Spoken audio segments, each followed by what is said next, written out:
얘기했던 분들은 다 80년대까지 기본적으로 산업자본주의, 그다음에 국가독점자본주의, 신식민지 국가독점자본주의 단계인 이제 족산에서 사건 나온 한국 사회 사회구 성체 논쟁 근거한 이런 세계론과 일국적 사회주의 운동에 대한 이제 한국 내에서 80년대 치열했던 NLPDR론과 NDR론, PDR론을 구체적으로 얘기했던 것 같아요. 저는 이 이후에 90년대 이후 자본주의 변모랑 그다음에 지금 자본의 체계가 어떻게 돼 있고 한국 위치는 어떤가 이렇게 봤을 때 저는 이제 1990년도에 이제 창작과 비평책에 나와 있는 일본 학자들이 경제학자들이 대부분 금융화를 얘기하면서 이제 초국적 자본주의를 대두시켜요.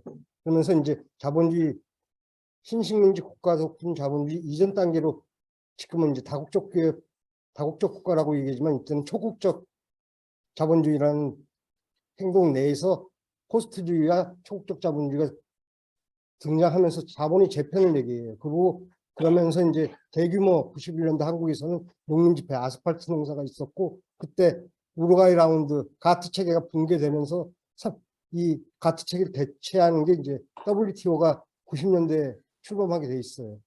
세계 다국적 기업. 그러면서 우리는 WTO와 OECD 가입을 90년대 초중반에 우리나라는 이제 출시하면서 이제 세계 자본에 편입하는 거죠. 이제 대부분 박정희식 개발독재와 전두환식 신군부가 해왔던 국가 기반에 있어서의 국가 독점 자본주의가 이제 주식이라든지 이런 시장 기능을 통한 이제 자본주의가 되고 그러면서 이제 한국 자체가 이제 세계 시장에 편입이 되는 거죠. 그때는 국가가 이제 차관을 빌려와서 차관을 통한 은행에다가 해주고 은행을 국가가 큰 은행들을 독점함으로써 이제 모든 자금을 이제 국가가 가지고 있었는데 8, 9년 이후에 이제 민주주의가 이제 외쳐지면서 이제 금융 이런 시장 기능들이 약간씩 이제 살아나죠. 그러면서 김영삼이 집권하고 세계화 얘기하고 OECD가 하면서 신한국 얘기하면서 실질적으로 대대적인 군부 독재에서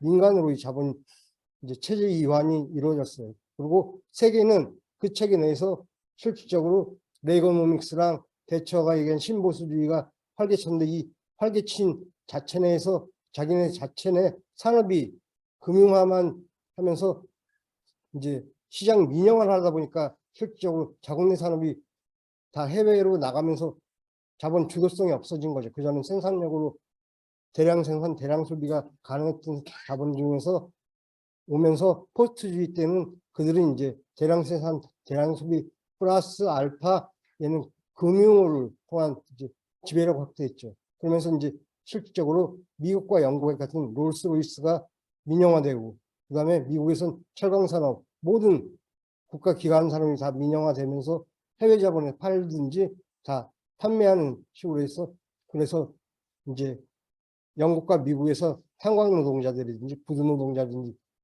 투쟁이 많았어요. 그렇지만 이런 부분들이 얘네들은 세계화에서 경제적 집산 산업에서 금융으로 이락하면서 산업 자본을 변형시키는 거죠. 그러면서 저희가 90년대 맞은 포스트주의가 이 시기에 들어왔고 자본주의 자체에서 포스트주의를 통한 자본주의 시장의 위기를 이제 느낀 미국은 이걸 또 안 되니까 실질적으로 90년대 말은 어떻게 하냐면 90년대 말 같은 경우는 포디즘을 해요. 대부분 보면은 포디즘을 하면서 얘네들이 얘기하는 게 지적 재산이라는 걸 무형의 가치를 무동가치의 가치를 부여해가지고 상품으로 판매해요. 그러면서 이제 90년대 후반 됐을 때 저 같은 경우는 공대니까 공대 책값이 무진장 올라요. 지재권이 가면서 그다음에 상품에서도 지재권이 되고 그러면서 엘빈 토플러라든지 피터 드라커든지 제3의 정보화 그러면서 산업화를 시켜요. 대부분 모든 상품에 하고 그러면 미디어 같은 경우는 인터넷 하면서 그전에 종합신문이 아니라 섹션화를 얘기해요. 부문화 그러면서 문화산업 무슨 산업 그러면서 자본 자체는 자기 이 시장 위기를 숨겨요. 그러면서 2000년대까지 2000년도 초반 밀레니엄 시대 때는 포디즘이 대두하게 돼요. 그러면서 저희가 이제 자동차 같은 경우는 뭐 리엔지니어링 린 생산 방식 그러면서 토요타 방식 이런 부분들 많이 연구했어요. 그러면서 이제 어떻게 해야 될 건가. 그러면서 이제 팀인지라든지 뭐 이렇게 하면서 리엔지니어링 이런 부분들이 유행하던 시기였어요. 이제 자동차 같은 거. 그리고 요것까지도 위기를 맞으니까 이런 산업이 전 2008년도 이 자본의 위기가 2008년도 아까 금융상품 파생상품화가 되면서 금융이 부실화, 금융 자체가 이제 한계에 다르니까 얘네들은 달러를 찍어내는 거예요. 그러면서 모기지론, 파생상품, 금융, 그러면서 리만 브러스 무너졌죠. GM 무너졌지. 미국 기반 자체가 이제 국가가 다른 데는 다 버려도 리만 브러스는 버려도 GM과 그다음에 GM은 살렸어요. 일단 자기네 내수 시장에서 제일 중요하니까 집착하고. 그러면서 자본 자체는 이제 실질적으로 저는 국가 독점 자본주의에서 있어서 지금 초국적 자본주의에서 다양하게 이제 됐다. 그러면서 90년대 블록화 경제 내에서 아까 얘기지만 한국 자체 같은 경우는 이런 국가 독점 자본주의 내에서 일정 정도 지역 블록화, 아펙 정도의 주도권 국가가 되면서 시장에 있어서는 아리운한 제국주의라고 봐요, 한국이. 그러면서 시장 이제 미국이 하지 않은 실리콘밸리에 있어서의 그런 생산 기지를 캄보디아, 베트남, 중국 이런 시장 기지, 전진 기지를 많이 시켰어요, 한국이. 섬유 같은 경우는 끌어서 방글라데시를 부흥시켰죠. 캄보디아를 부흥시키죠. 우리가 했던 1차 산업을. 그다음에 베트남 같은 경우는 이제 전자산업이나 이런 부분, 2차 산업이라든지 이런 부분들 우리나라 자체가 이제 대규모 투자하면서 해외 자본 들어오기 전까지는 많이 투자를 했어요. 지금 삼성, LG 이런 부분들이 현지화를 많이 했어요. LG 같은 경우도 이란이라든지 아프리카 가면 현지 공장이 많아요. 대우의 세계경영 같은 경우는 이제 실질적으로 자본에 대해서 있어서 우리가 좀 다른 국가 자본주의랑 다른 건 대우 기업을 해체하면서 제법 파이를 키웠어요. 그래서 특히 효성, 제가 알기로는 효성, 그다음에 SK, 성경 옛날에 그다음에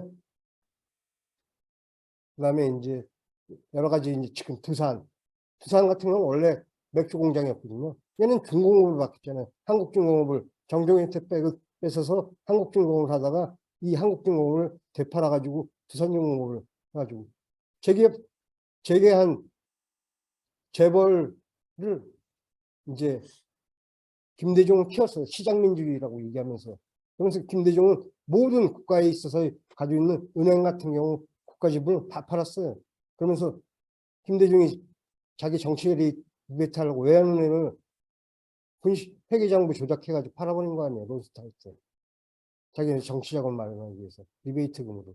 그래서 노무현과 민주당 정부가 실질적으로 한국 자본주의에 대해서 정치자금을 확보할 방법이 없으니까 재벌부터 실질적으로는 기업 팔아가지고 아파트 전국민 투기바람 일으켜가지고 국가를 자기네 정치자금을 마련한 건 민주당은.